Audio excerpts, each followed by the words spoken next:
চলমান রয়েছে এখন পর্যন্ত, কেমন লাগছে?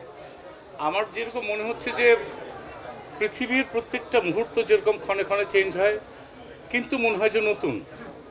ঠিক সেরকম 20 দিন হতে পারে, কিন্তু আমার এখনো মনে হচ্ছে যে জাস্ট বর্ন বেবি টাইপের। উৎসবটা প্রতি মুহূর্তে নব নব জন্মগ্রহণ করছে, আমরা নিজেরাও দেখছি, দেখে মনে হচ্ছে বোর লাগছে না। হতে পারে যে নিজের বেবি, সেই জন্য হতে পারে, কিন্তু আমার যেটা মনে হচ্ছে যে ভালো লাগছে, পুরনো হচ্ছে না, এইটুকু বলতে পারি।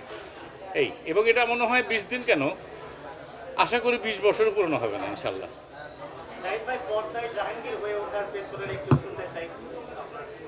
পর্দায় জাহাঙ্গীর হওয়ার পেছনে আমার কোনো অবদান নেই।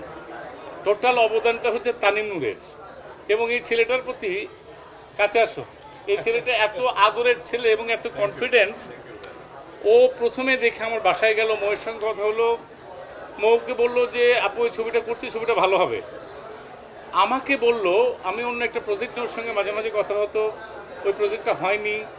হঠাৎ করে একদিন বললো, ভাই আমি একটা ছবি করবো, এই ছবিটা আপনি করতে হবে।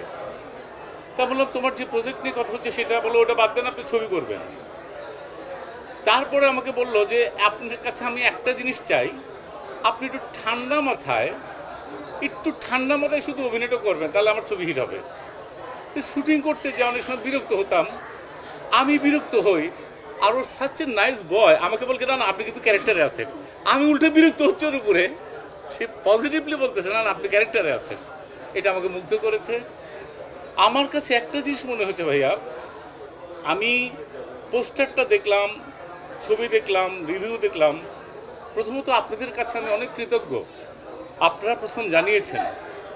এবং সেকেন্ডলি আরেকটা জিনিস মনে হলো আমার কাছে, প্রোডাকশন বয় থেকে শুরু করে, প্রোডাকশন ডিজাইন থেকে শুরু করে প্রত্যেকটা আর্টিস্ট ইনক্লুডেড আমরা সবাই, ও সহকারে খুব সৎ ছিলাম মনে হয়। এতটাই সৎ ছিলাম, কোনো ডিসঅনেস্টির ভিতরে আমরা যাইনি। এইটা মনে হয় আমাদের সাকসেসটা নিয়ে এসছে, এটা আমার বিশ্বাস।